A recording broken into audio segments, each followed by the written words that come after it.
Bom dia, meu amigo, bom dia, minha amiga. Que a graça e a paz do nosso Senhor Jesus esteja com você neste dia tão especial. Não sei aí onde você está, mas aqui onde eu moro está um dia muito frio. Mas Deus seja louvado porque você está aqui conosco. E hoje nós vamos agradecer a Deus por mais um sábado especial, o aniversário da criação, quando nós olhamos para o nosso Deus e louvamos a Ele por tudo que Ele tem feito. Feche teus olhos e vamos falar com Deus. Pai querido, nós queremos te louvar por tua benevolência. Nós queremos te agradecer porque mais uma semana chegou ao fim e temos o privilégio de estar mais um sábado na tua presença. A tua palavra nos diz que de um sábado a outro sábado, por toda a eternidade, nós iremos te adorar neste dia. E nós queremos te louvar hoje, porque o Senhor criou este dia não para que pudesse ser um empecilho ou para que pudesse ser um dia do eu não posso, mas o Senhor criou este dia para que pudéssemos descansar das nossas atividades dessa vida e que pudéssemos estar ligados contigo. Por isso, ó Deus, derrama o teu poder sobre nós, nos ilumina no estudo da tua palavra, é o que nós te oramos em Jesus. Amém. Muito bem, eu estava devendo para vocês, a jornada aí do 13º dia, como entender a Cristo, parte 2. E a gente vai fazer um resuminho dela aqui e depois iremos falar sobre a jornada de hoje, o 14º dia. Existem 3 dicas que a jornada de ontem ela deu para a gente aqui, são dicas muito pertinentes, nós vamos falar sobre elas e depois nós iremos ler um texto da Bíblia. A primeira dica que nos dá aqui na jornada é que para encontrarmos a Cristo, nós devemos ter desejo de modificar o estado que nós estamos vivendo. Porque se nós entendemos que estamos vivendo bem e que a nossa vida está boa demais, dificilmente nós iremos na presença de Cristo. Tá aí o porquê Jesus ele falou ali para o jovem rico que era muito difícil um rico entrar no reino dos céus. Não porque não houvesse salvação para ricos, mas porque às vezes, quando temos demasiadamente os recursos, nós temos a tendência de nos distanciarmos de Deus. Isso não é uma regra, porque tem muitas pessoas que são ricas, são humildes e se submetem a Deus. Entretanto, há muitas outras que acabam de alguma maneira se desviando de Deus porque acreditam elas ter tudo e de nada sentir falta. Então a primeira dica é você entender que você precisa, que a sua vida, por mais estável financeiramente que esteja, ela pode ficar melhor ao lado de Jesus.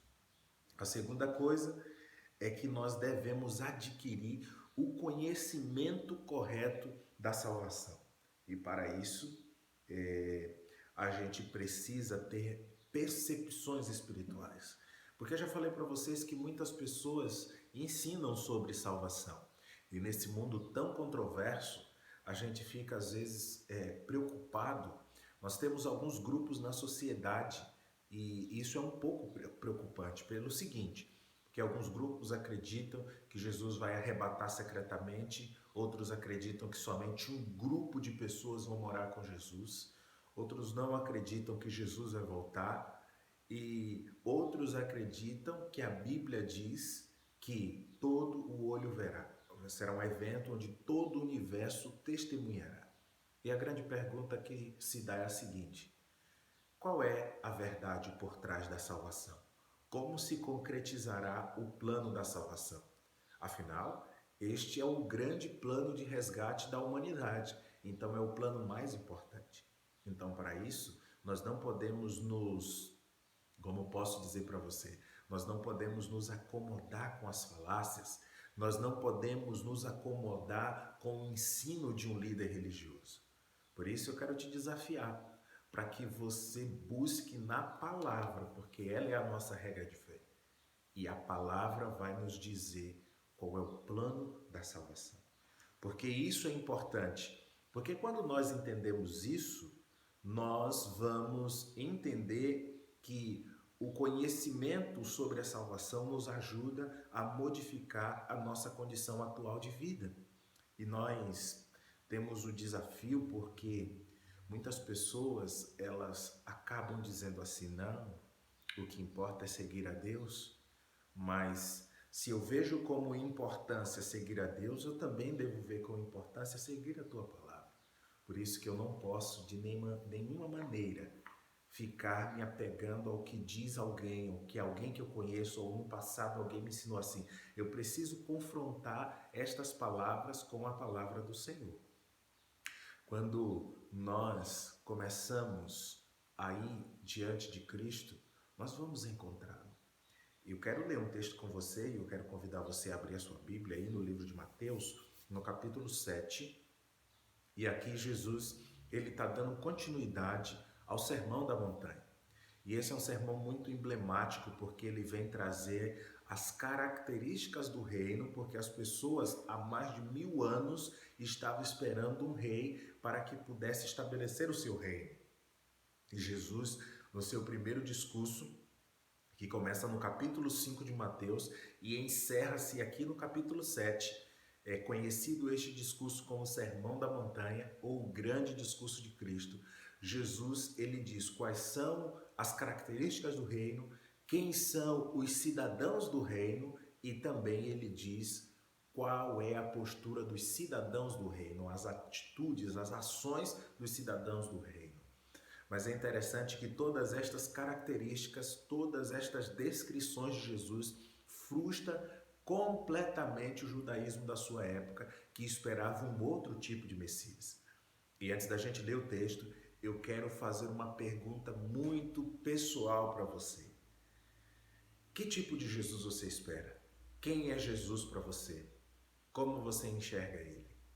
O judaísmo da época de Jesus esperava, na sua grande maioria, um líder político, alguém que estabeleceria um reino terrestre forte, que iria vencer os romanos que estavam no poder e oprimia o povo, e ali agora ninguém nunca mais se levantaria contra aquele rei. Outros esperavam um Messias que lutaria pelas causas sociais, tomaria parte das viúvas, dos pobres, dos órfãos e estabeleceria o reino para este grupo. E havia tantas outras ideias ou pensamentos a respeito de quem era o Messias. Mas o Messias vem e frustra ele. Será que se Jesus voltasse hoje, ele não frustraria suas expectativas? Como você vê Deus? Que tipo de Jesus você espera voltar? Será que de fato você espera uma volta de Jesus real, onde todo olho verá, até mesmo aqueles que já estão na sepultura? Como você vê Jesus? Responder essa pergunta é de extrema importância para o nosso estilo de vida.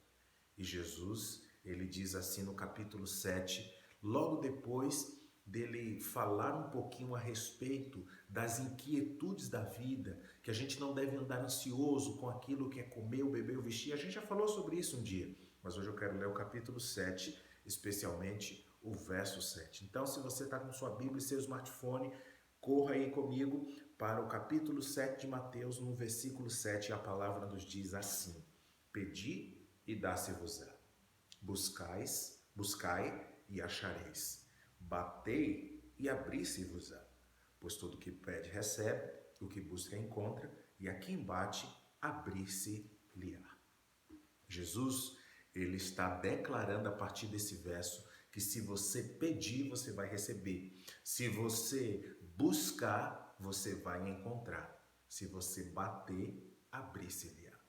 Obviamente, Jesus, ele não quer dizer assim que os pedidos deliberados ou pedidos que não fazem parte do crescimento espiritual, eles serão respondidos. Porque há um outro texto na Bíblia que diz assim: pedis e não recebeis, porque pedis mal para esbanjares em vossos prazeres. Mas o que Jesus queria dizer nesses dois textos, que não se contradizem, é que quando nós colocamos as nossas intenções, quando nós colocamos os nossos planos nas mãos dele, tudo aquilo que a gente pedir, ele vai assim nos conceder. Porque a palavra nos diz que Deus tem planos grandiosos para a nossa vida e nenhum destes planos podem ser frustrados. Os planos do Senhor, eles não podem ser frustrados na nossa vida. Mas também a parte desse texto que eu quero pegar para você é que quando nós nós vamos ao encontro de Deus, nós o encontramos. Quando nós buscamos a presença dele, ele ali está. E a jornada diz que, embora Deus esteja correndo atrás de nós, e ele assim está, porque desde a queda de Adão e Eva foi assim, Deus disse: aonde vocês estão? E eles estavam fugindo, porque havia um pecado. É só a gente ler o livro de Gênesis. Mas embora ele esteja correndo atrás de nós, ele não pode nos ajudar até que estejamos às portas de uma grande necessidade. Deus só pode nos ajudar quando nós damos a ele a oportunidade, quando nós deixamos que ele possa agir na nossa vida.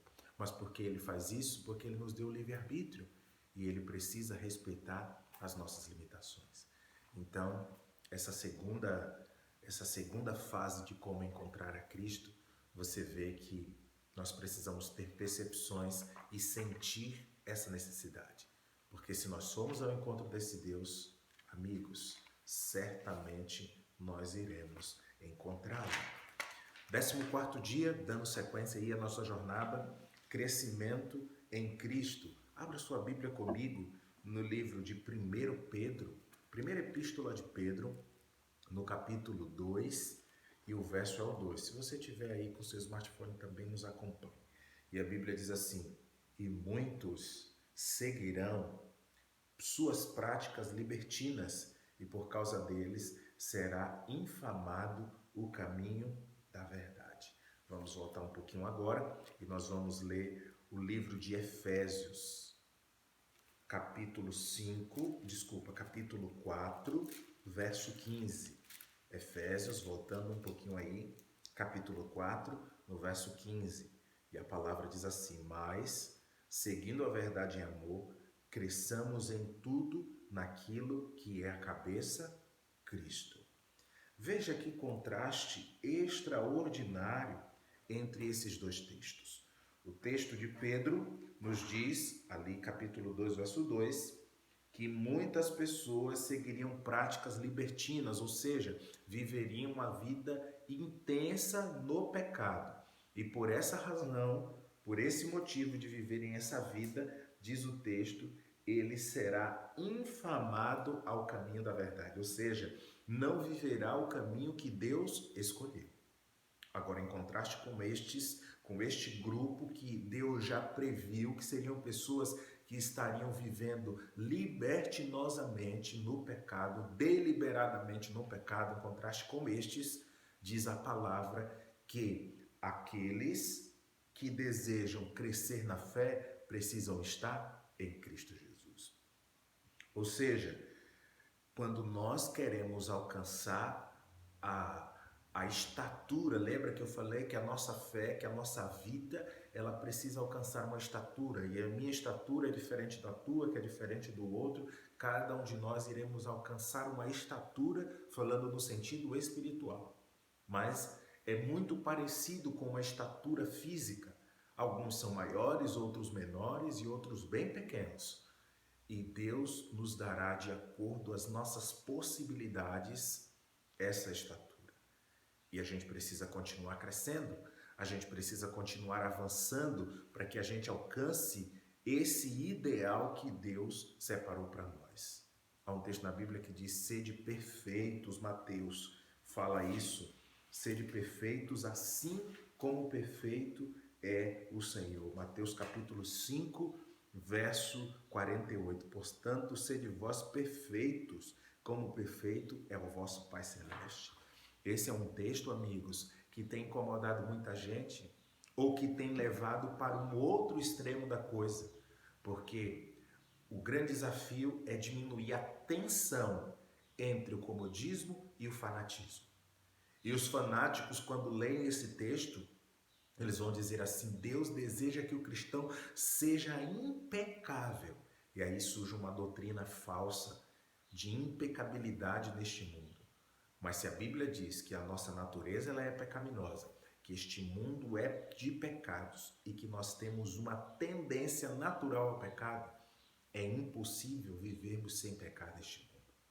Mas pastor, a Bíblia disse que nós devemos ser perfeitos.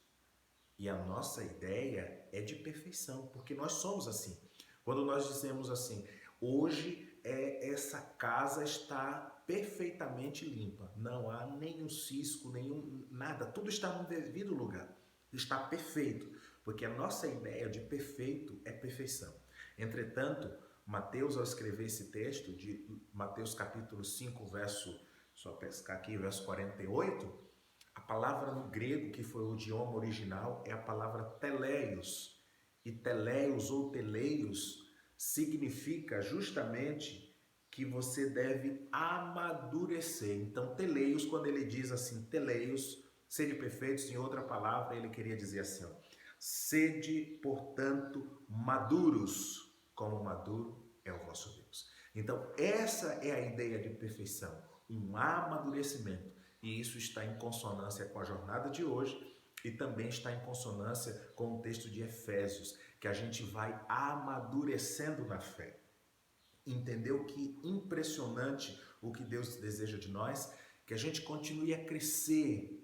E aí a jornada vai lhe apresentar outros textos que você pode desfrutar aí. Mas o sonho de Deus é que a gente continue amadurecendo. E aí, quando a gente amadurecer, a gente vai começar a dar frutos. Mas você pergunta para mim, pastor, como permanecer em Cristo? Como amadurecer, né? Eu quero ler com você dois textos. O primeiro texto está no livro de João. E você vai abrir comigo João capítulo 15. É um texto extraordinário. Um texto que fala muito ao meu coração. João capítulo 15, e a palavra diz assim, ó, verso 1. Eu sou a videira verdadeira e o meu pai é o agricultor. Então Jesus ele vai usar a parábola de uma videira. E aí ele diz assim, que ele é a videira, ele é a árvore. O pai é aquele que plantou e que rega ela. E aí ele diz assim no verso 2, todo ramo que estando em mim não der fruto, o que é que ele faz? Ele corta. E todo que dá fruto limpa para que produza mais. Então veja, nessa ilustração, Jesus está dizendo que ele é a árvore e nós somos os ramos. E nós devemos estar limpos. O que é este estar limpo?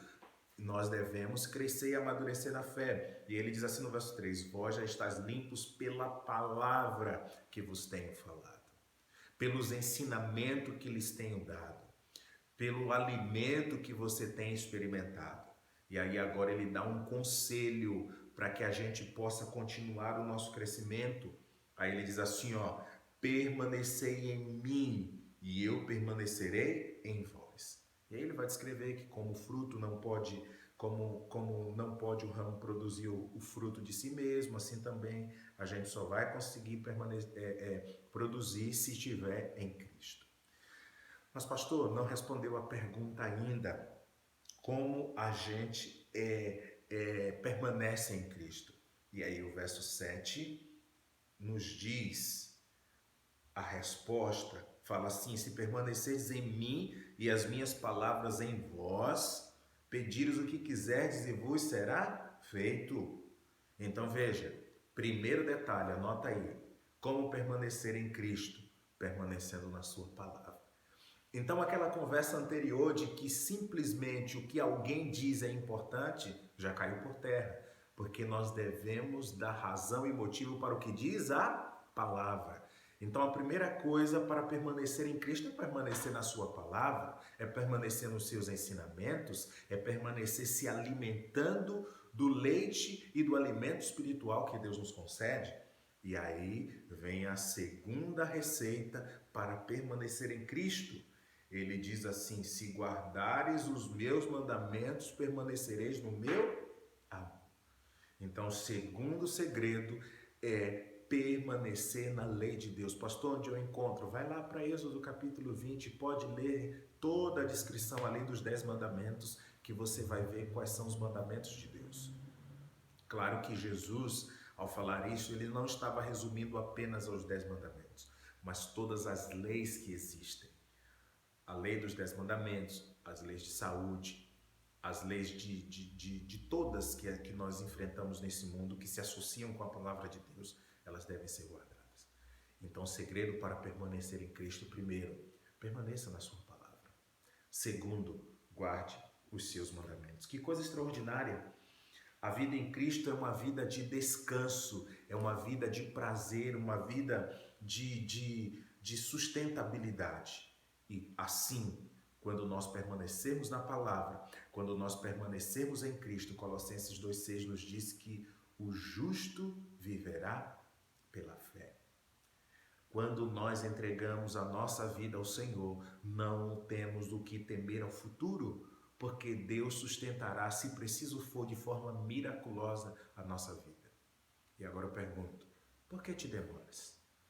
Porque ainda não depositou a sua plena confiança no Senhor. Porque você ainda não associou Deus aos seus projetos. Eu quero dizer duas coisas para você nessa manhã. Se talvez você tenha uma estabilidade financeira e a sua vida ela vai bem, as coisas ao seu redor vai tudo perfeito, Deus seja louvado. Quer que eu diga uma coisa para você? Quer empreender mais ainda o seu negócio? Você quer crescer ainda mais na sua vida, talvez não somente financeiramente, mas em todos os outros aspectos? Se você tem a vida estabilizada, faça uma parceria com Deus. Chame Deus para ser o seu amigo, chame Deus para ser o seu associado. Associe a sua empresa com Deus. E aí tem um detalhe: quando você fizer essa parceria, você não precisará dar metade dos lucros para ele. Você precisará apenas permanecer na sua palavra. E ele te dirá como gerenciar as coisas, como multiplicar as coisas, e também ele te dirá como aplicar os recursos adquiridos nas coisas que você precisa na sua vida.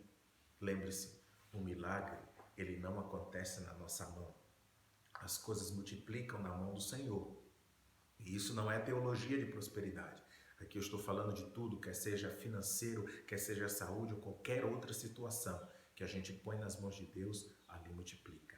Mas veja que detalhe importante: elas não chegam às mãos de Deus por um passe de mágica. Porque todo milagre que aconteceu na Bíblia sempre houve a interação do humano com o divino. Então hoje, a minha mensagem é para você. Deus está esperando que você coloque a sua vida, que você coloque os seus negócios, que você coloque os seus planos nas mãos dele. Porque no tempo certo, na hora certa, ele vai multiplicar. Mas eu quero falar uma segunda coisa. Para você que talvez esteja com a vida desbalanceada, esteja vivendo com problemas, sua saúde financeira não está boa, as dificuldades ao seu redor têm sido intensas e talvez você tenha passado até algumas dificuldades. Não se preocupe. Seja fiel a Deus e a sua palavra, porque a Bíblia diz que nunca viu o justo a mendigar o pão. E aqui agora em Colossenses 2,6 a palavra nos diz que o justo viverá pela fé. Se a gente olhar todo o ministério de Cristo, houve um atendimento especial, personalizado e intenso para as viúvas, para os pobres e para os órfãos. Pessoas que eram extremamente pobres na sociedade. Porque Jesus não é um Jesus apenas dos ricos, ou talvez apenas dos pobres. Ele é o Jesus de todos. Então, seja considerado justo diante de Deus. Mas pastor, como posso eu ser considerado justo diante de Deus? Permanecendo em Cristo.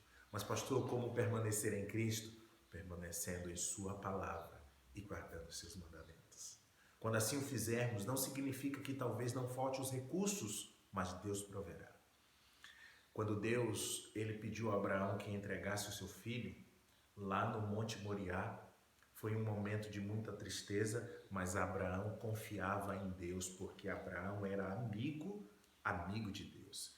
E o livro de Gênesis relata para nós que com muita tristeza, Abraão sobe para o Monte Moriá para que pudesse levar Isaque, o seu filho, para que ali ele pudesse entregar como sacrifício. E é interessante que quando Abraão, ali no capítulo 22, ele coloca o seu filho sob a mesa onde ocorreria o sacrifício, ele pega o cutelo para imolar o seu pescoço. O anjo do Senhor diz assim: chega, pare. E aí vou voltar um pouquinho antes, no verso 8. No 7, Isaac pergunta: pai, aqui está a lenha, aqui está o altar, está tudo pronto para a oferta. Mas eu não entendo aonde está o cordeiro. Aonde está a oferta? E Abraão não disse para Isaac naquele momento: meu filho, a oferta é você, meu filho, você vai morrer hoje, eu estou muito triste. Não, Abraão não disse isso, porque o foco dele não era o problema.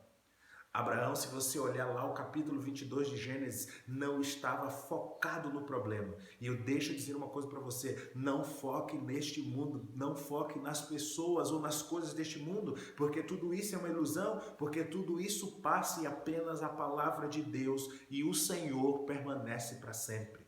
E a resposta de Abraão, ela me enche de alegria, ela me enche de ânimo para seguir a minha caminhada, porque aqui no verso 8 diz assim: respondeu Abraão: Deus proverá para si, meu filho, o cordeiro para o holocausto.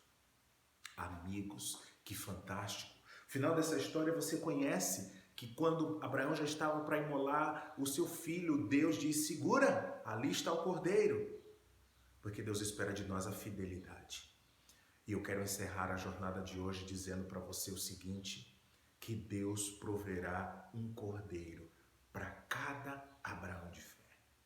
Se você tiver fé no Senhor, se você confiar a sua vida, se você confiar os teus planos, Deus proverá um cordeiro para você. Deus irá cuidar da sua vida. Ele irá suprir as suas necessidades. E tudo aquilo que você precisa estará na sua caminhada, no seu crescimento em Cristo Jesus. Ande com Ele, viva com Ele, relacione-se com Ele e Ele proverá cada dia, cada instante, um cordeiro para cada Abraão de fé. Quero perguntar para você: você deseja andar com Cristo? Você deseja ser fiel a Ele e a sua palavra? Você deseja manter este relacionamento com Cristo, crescer na fé, amadurecer na fé, para que atinja a maturidade espiritual?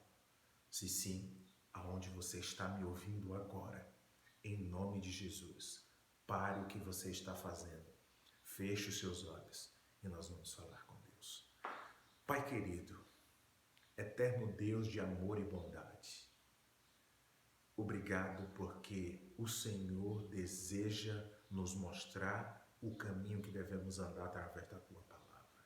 Senhor, nós nos perdemos neste mundo justamente quando nos perdemos da Tua palavra. Mas hoje, em nome de Jesus, nesta manhã, nós queremos permanecer na Tua palavra. Queremos ouvir a Tua voz, os Teus conselhos e, Pai, nós queremos amadurecer na fé. Nós queremos alcançar a estatura espiritual que o Senhor alcançou para nós, que o Senhor traçou para nós. Mas Deus, nós somos o bebê, nós somos um bebê na fé, nós estamos engateando nesta busca da palavra. Por isso, Senhor, cuida de nós, nos dá o alimento todos os dias, nos faz sentir o desejo de buscar, de chorar pedindo o leitinho espiritual para que a gente cresça e em breve a gente possa estar consolidando a nossa fé. Abençoe este amigo, abençoe esta amiga que assiste. Traça os planos para a vida deles. Provê os cordeiros que cada um de nós precisamos e aumenta a nossa fé e a nossa confiança em Ti. Derrama o Teu poder sobre nós neste sábado. Nos batiza, Espírito Santo. É o que nós te oramos em Jesus. Amém. Deus abençoe você, meu amigo. Deus seja louvado por tua vida. E nos vemos amanhã novamente. Um forte abraço e um bom sábado para você.